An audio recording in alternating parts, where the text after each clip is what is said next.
Disclaimer, हम वाक और अभिव्यक्ति की स्वतंत्रता के बारे में भारतीय संविधान के अनुच्छेद 19 से पुरजोर समर्थन करते हैं। उदाहरणों, छवियों और संदर्भों सहित यह वीडियो केवल मनोरंजन, सूचना और शैक्षिक उद्देश्यों के लिए प्रदान किया गया है और चैनल किसी भी अवैध गतिविधियों को बढ़ावा या प्रोत्साहित नहीं करता है। हमारा मकसद केवल समाज जागरूक करना है। जय हिंद दोस्तों, जैसा कि आप सब जानते हैं, अब मेरा स्वास्थ्य कुछ ठीक नहीं चल रहा है।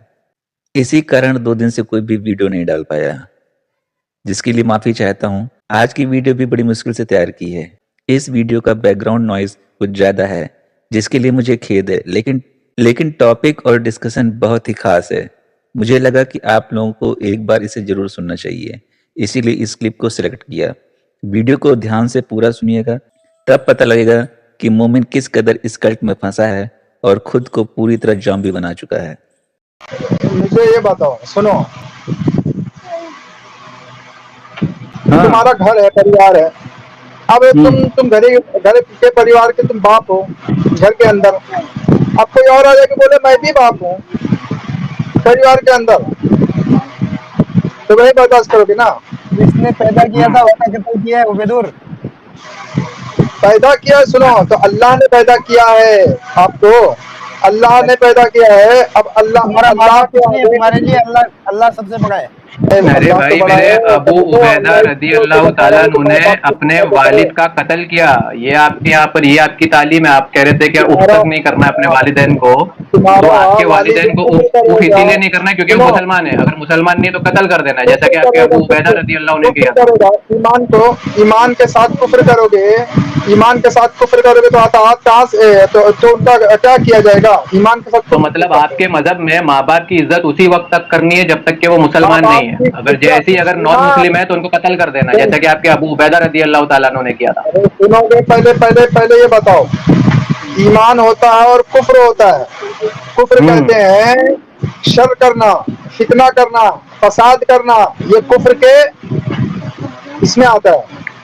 ईमान होता है अबू उबैदा के अब्बा ने क्या फितना बर्पा किया था, बताइए जरा। अल्लाह की इबादत, इसमें अमन, ईमान, इत्मीनान होगा। और जब वो शर इतना फसाद करेगा तो रुक जा उबैदुर, रुक जा। इस्माइल भाई, आप रुक जा यार, एक सेकंड रुक जा। जंगे ओहद में ये अबू बकर का बेटा अबू बकर को तलवार के नीचे ले आया था, लेकिन कत्ल नहीं किया। बाद में जब ये आपस में मिले और मुसलमान हुआ इसका अबू बकर का बेटा, तो बोला कि उस दिन आप मेरे तलवार के नीचे आ गए थे, लेकिन आप मेरे बाप हो, इसके लिए मैंने आपका कत्ल नहीं किया। अबू बकर बोल रहा है अगर तेरी जगह मैं होता और तू मेरी तलवार के नीचे आता तो मैं बेशक तेरा कत्ल कर देता। तो ये इस्लाम है। बिल्कुल। इनके यहाँ पे माँ बाप की इज्जत उसी वक्त तक है जब तक कि वो मुसलमान है। जब अगर मुसलमान नहीं है तो उनको इज्जत नहीं है। माँ बाप जगह पे अगर एक गैर आदमी हो और उसका ईमान मजबूत हो ना, तो तुम्हारे माँ बाप से बढ़कर है। और अगर वो काफी रोशर कितना फसाद कर रहा हो तो तुम्हारे माँ बाप जैसा है ही नहीं। अच्छा उबैदुर भाई, तो अगर ये बताओ, अगर आपके माँ बाप अगर कुफर पे हो तो क्या पड़ोसी को बाप बना लोगे क्योंकि वो ईमान वाला है?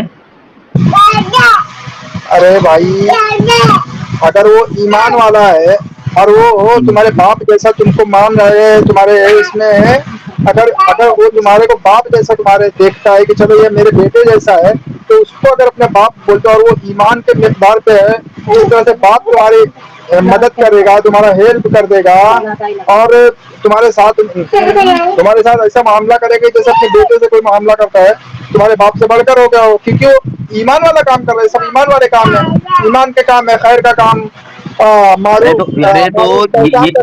खैर की पहचान का काम, इनकार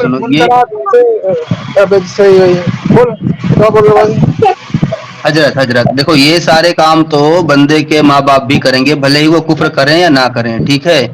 तो सिर्फ इस बेस पे कि चूंकि वो माँ बाप कुफ्र पे हैं तो मतलब पड़ोसी को बाप बना लोगे? तुम्हारा दिमाग खराब है। पड़ोसी हो चाहे पड़ोसी हो, चाहे कोई भी इंसान हो, अगर वो मामला ऐसा करता है कि तुम्हारे बाप जैसा मामला करता है और तुम्हें उससे कोई शर कितना फसाद या तुम्हें कोई इस तरह से नहीं है शर कितना फसाद, तो तुम्हारे बाप के बराबर है उम्र के हिसाब से। चलो एक मिनट, हम लोग खामोश होते हैं, आपसे बात करेंगे शमीम भाई, हम लोग खामोश होते हैं। भाई सिर्फ आपसे एक मिसाल दे देता हूँ। अगर कोई मुसलमान अगर खाने काबा के पास खड़ा होके भी अगर आपको कह दे कि उबैदुर आज से हमारा बेटा, ठीक है, फिर भी आप यकीन नहीं करना, वक्त आने पर वो आपकी बीवी से भी शादी कर सकता है, तो पहले सुनो, जैसा कि जैद बिन हारिसा के साथ हुआ था।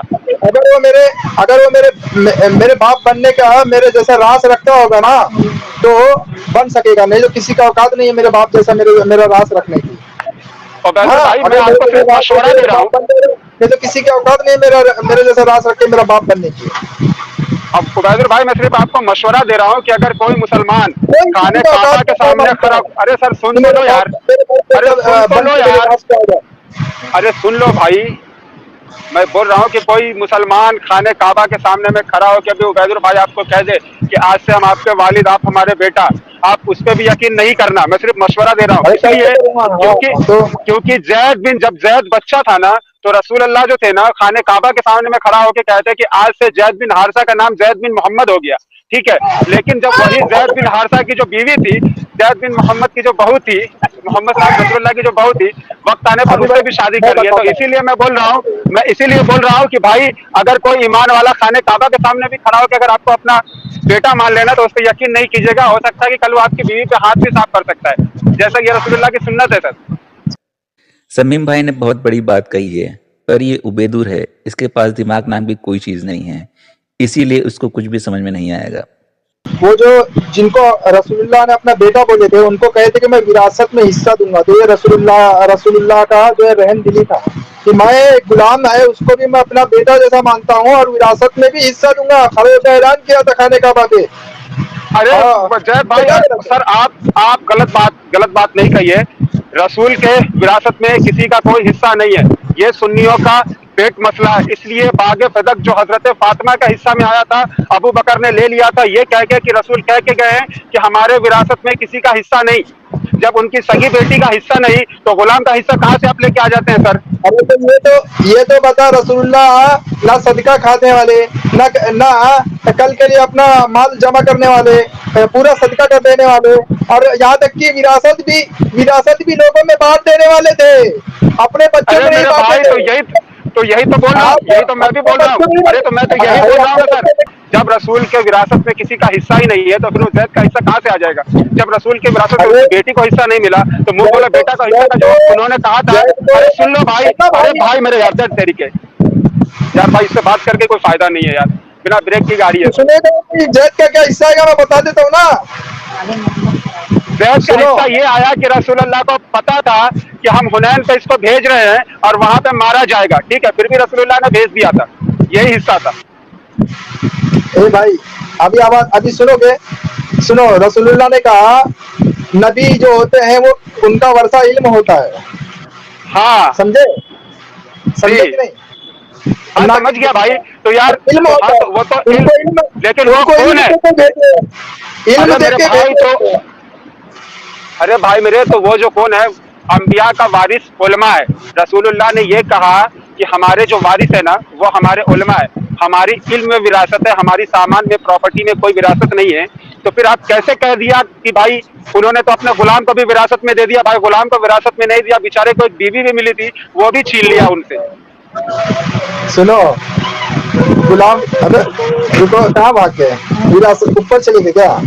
विरासत में इल्म दिए थे और इल्म छोड़ा था जी, ना कि इतना अच्छा इल्म छोड़ा था जी सर, इतना अच्छा इल्म छोड़ा था रसूलुल्लाह ने अपने विरासत में कि रसूलुल्लाह के मरने के बाद सकीफा बनी साहिबा में ही मुसलमान लड़ने लगा, रसूलुल्लाह की लाश यहाँ पे सड़ रही है। इतना अच्छा इल्म छोड़ा था कि रसूल के मरने के 50 साल के बाद रसूल के पूरे खानदान को मुसलमानों ने काट दिया और पूरे खानदान को काट के सुला दिया सिर्फ 50 साल में। यही इल्म छोड़ के रखा था रसूलुल्लाह ने यही इल्म छोड़ा था कि जिस अरब के बद्दू को खाने के ताकत नहीं थे, खाने के पैसे नहीं थे, जो असहाबे सुफ़ा में बैठ के भूखा रहता था, रसूलुल्लाह ने यह इल्म छीना था कि पूरी दुनिया को लूट के खाओ। यही इल्म छोड़ा था कि हजरत उमर के टाइम पे कोई ज़कात लेने वाला इंसान नहीं था मदीना के अंदर में। क्यों? जो लोग के पास में खाने के पैसे नहीं था, उमर के टाइम पे मोहम्मद ने ये इल्म छोड़ के रखा था कि किस तरह से लूट के तुमको मालदार बनना है, कि मदीना में कोई जकात लेने वाला नहीं था उमर के टाइम पे। रसूल से उमर का टाइम कितना वक्त गुजरा है यार, 6 साल। तो ये इल्म छोड़े थे कि तुमको 6 साल में किस तरह से लूटना है लोगों को। और कौन सा इल्म छोड़ा था सर? बुद्धि लेके जैसा बड़बड़ कर मैं सुन रहा हूँ ना। मैं कौन सा इल्म छोड़ा था रसूलुल्लाह ने? रसूलुल्लाह ने क्या इल्म छोड़ा था सर लोगों के लिए? सर दुनिया के लिए रसूलुल्लाह ने क्या इल्म छोड़ के गए थे वो बता दीजिए ना। कोई मेडिकल साइंस की इल्म छोड़ के गए थे? अरे पागल सुनना, कोई रॉकेट साइंस का इल्म छोड़ के गए थे? क्या इल्म छोड़ के गए थे भाई अपनी विरासत में? वो कत्लो कताल के अलावा, सर एक मिनट, कत्लो कताल के अलावा रसूलुल्लाह ने और कौन सा इल्म छोड़ के गए थे बता दीजिए। सुन भाई सुन, इल्म जो है ना खैर और शर की पहचान है, मारूफात और मुनकरात की पहचान है। जी जी बिल्कुल, इतना अच्छा इल्म था। जी जी मैं तो समझ गया ना कि खैर और शर की पहचान का नाम इल्म है, ठीक है। अच्छी और बुरी चीजों का पहचान का नाम इल्म है, इसीलिए तो मुसलमान आपस में आज तक लड़ रहे हैं उसी इल्म के बदौलत। उसी इल्म के बदौलत आज जो है ना 72 फिरके बने हुए, लेकिन फिर भी आप लोग मानने को तैयार नहीं हो। मेरे आधे में बात करके बात किया है तुम। अभी मैं पूरा इल्म के बारे में बता रहा हूँ तो सुनोगे? सुनो, खैर और शर, मारूफात और मुनकरात का पहचान इल्म है, समझे? इल्म पूरा दीन जो है ना रसूल, पूरा दीन पूरा दीन जो है ना, पूरा दीन जो है ना इसी पे है। खैर और शर और मारूफात का इल्म है, हर चीज का मारूफात है उसके अंदर। कैसी बात करते हो तुम कैसी बात करते हो? जो तुम हासिल करते हो, तुम एक तबके चीज हासिल करते हो, जो तुम एक हासिल करते हो, एक चीज हासिल करते हो, तुम्हारा वो जो तुम जो हासिल कर रहे हो ना, जो एक इल्म खैर और शर का पहचानना ही इल्म है आपके नजदीक। खैर और शर को पहचानना ही इल्म है ना, तो फिर आपके बच्चे या आप कॉलेज में क्या करने, छक मराने जाते हैं? मुसलमान लोग क्यों जाते हैं यूनिवर्सिटी में पढ़ने, कॉलेजों में पढ़ने के लिए, जब आपको सिर्फ खैर और शर ही, जब आपके नजदीक इल्म का मतलब सिर्फ खैर और शर आपने, आप जो के नजदीक, अरे सुन लो यार, आपने बोल दिया तो थोड़ा मेरी भी सुन लो यार। आपके नजदीक खैर और शर का ही पहचानना का मतलब इल्म है, तो भाई आपके बच्चे या मुसलमान क्यों जाते हैं मदरसा और यूनिवर्सिटी, कॉलेजेस और यूनिवर्सिटी स्कूलों में पढ़ने के लिए? आपके बच्चे को कहाँ भेजे? आपकी शादी हुई है उबैदुर रहमान साहब? हर एक कट्टर मोमिन की पहचान ही यही है, वो झूठ बोले बिना नहीं रह सकता। वो कहेगा कुछ और, दिखाएगा कुछ और करेगा कुछ और। वो छोड़ो यार, मेरी शादी, मेरे बहुत सारे शादी और बहुत सारे बच्चे मेरे। तो बच्चे लोग को ना सिर्फ खैर और शर की इल्म देना, और अच्छा है कि 2-4-10 साल के बाद जब आप मर जाओगे ना, तो वो बच्चा भीख मांगने के अलावा और किसी और काम का नहीं रहेगा उसका वो इल्म। तुम्हारे अफवाह देखो, तुम भीख मांगोगे, तुम्हारे अफवाह देखो तुम्हारे अफवाह। मेरे बच्चे तो बादशाह है, तुम तो फिर शान से राज करेंगे मेरे बच्चे। अगर जिस तरह से हमारे तुम्हारे अफवाह से कितने अफवाह और हादसे होते हैं। तुम देखो, तुम्हारे बच्चे ना तुम्हारे ऊपर रोए, तुमको निकाले, तुम पे भोके। हमारे बच्चे तो उफ नहीं करेंगे, क्योंकि जानते हैं बाप की शान क्या है दुनिया का। क्योंकि हमारे भाई ने अभी पहले ही बता दिया था आपको कि अबू उबैदा जो है ना, वो अपने बाप को कत्ल किया था जंग बदर में। जंग बदर में अबू उबैदा ने अपने बाप को कत्ल किया था। और काफिरों की तालीम ये थी, काफिरों का इल्म ये था। अच्छा दीनी भाई, मैं आपको कमेंट में एक लिंक दिया हूँ, हमारे जो वो अमित भाई ने बताया था, वो आदमी छोड़ दिया था अबू बकर के बेटा ने, वो वीडियो है जर्जीस का, अगर आप सुनाना चाहते तो भाई को सुना दीजिए। मैं इसको चलाता हूँ, देख लेते हैं इसको भी क्या बोल रहा है। बात करो जंगी बदर, कितनी मर्तबा मेरी तलवार के नीचे आए थे। अरे अब्बू जान, आप अल्लाह के नबी का साथ दे रहे थे और मैं अबू जहल का। 10 मर्तबा आप मेरी तलवार के नीचे आए, लेकिन मैंने देखा कि ये मेरा पाप है। जमीन और आसमान की नजरों ने आज तक ऐसा नजारा नहीं देखा था कि बेटा अपने बाप की गर्दन पे तलवार उठा ले। मैंने सोचा कि ये मनहूस दिल मेरे सामने ना आए कि मैं अपने हाथ से अपने बाप को कत्ल कर दूं। मैंने लोगों से नजरें बचाते हुए तुम्हें अलग कर दिया। अरे अब्बू जान, अगर कहीं मैं पहचान ना पाता और आपकी गर्दन झुकी रहती तो मेरे हाथ से कट गए होते। बाप समझ के छोड़ दिया। अब्बू का जवाब सुनिए, वही मोहब्बत थी। और बाप का जवाब था, बेटे तुमने अपनी बात कह दी, लेकिन कभी ये भी गौर किया कि जंगे बदर तो बहुत से काफिरों से हो रही थी और उसमें तुम्हारी तादाद भी ज्यादा थी। हम 313 थे, तुम 1000 से ज्यादा थे, लेकिन इतनी बड़ी तादाद में हम तुम्हारी तलवार के नीचे बार बार क्यों आ रहे थे? कभी तुमने सोचा कि 8-10 बार हम तुम्हारी तलवार के नीचे क्यों आए? नहीं, आपको ये तो नहीं मालूम क्यों? कहा, बेटे मैदान जंग में मैं तुझी को तलाश कर रहा था और मेरी नजर तेरे ऊपर थी। क्या मतलब? कहा, मैदान जंग में मैं ये भूल गया था कि तू मेरा बेटा है। जब मैं तुझे ढूंढ रहा था तो मैं अपना बेटा समझकर नहीं बल्कि जनाब मोहम्मद रसूलुल्लाह का दुश्मन समझकर मैं तेरा पीछा कर रहा था। मैं तेरी तलवार के नीचे आया, तूने अपनी तलवार मेरे ऊपर उठाई, थाम ली, सूत ली, मेरी नजर तेरी चेहरे पे पड़ी, तूने देखा कि ये मेरा पाप है, तूने तो छोड़ दिया। कसम है उस जात की जिसके कब्जे में मेरी जान है, तूने तो मुझे छोड़ दिया। अगर तू मेरी तलवार के नीचे आ जाता, आए मेरे बेटे, लड़ते लड़ते अगर तू मैदान बदर में मेरी तलवार के नीचे आ जाता और मैं तुझे देख भी लेता कि मेरी तलवार के नीचे मेरा बेटा है, कसम है उस जात की जिसके कब्जे में मोहम्मद मेरी जान है, जिसके कब्जे में तेरे बाप की जान है, मैं तेरी शक्ल देखकर भी तुझे नहीं छोड़ता और अपनी तलवार तेरी गर्दन पे मार ही देता, अपनी तलवार तेरी गर्दन पे जला ही देता। ये नहीं समझता कि मरने वाला मेरा बेटा है, बल्कि ये समझता कि मरने वाला मोहम्मद रसूलुल्लाह का दुश्मन है। इसलिए कि बेटे तुम मुझे चाहते हो महबूब हो, लेकिन तुमसे ज्यादा चाहिदा और तुमसे ज्यादा अजीज मेरी नजर में जनाब मोहम्मद रसूलुल्लाह सल्लल्लाहु अलैहि वसल्लम।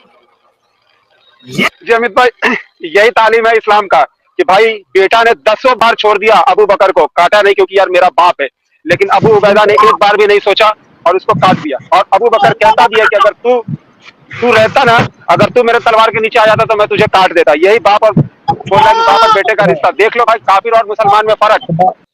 तो देखा दोस्तों, यही है असली इस्लाम। आपने अभी तक हमारे चैनल को सब्सक्राइब नहीं किया है तो प्लीज़ कर लें, साथ में बेल बटन भी दबा दें जिससे हमारी आने वाली वीडियो लगातार आप तक पहुंचती रहे। हम आगे भी इसी तरह इस्लाम को एक्सपोज करते रहेंगे। वीडियो अच्छा लगा हो तो लाइक, शेयर और कमेंट जरूर करें। इस्लामिक कल्ट से बचें, अपना ख्याल रखें। जय हिंद, वंदे मातरम।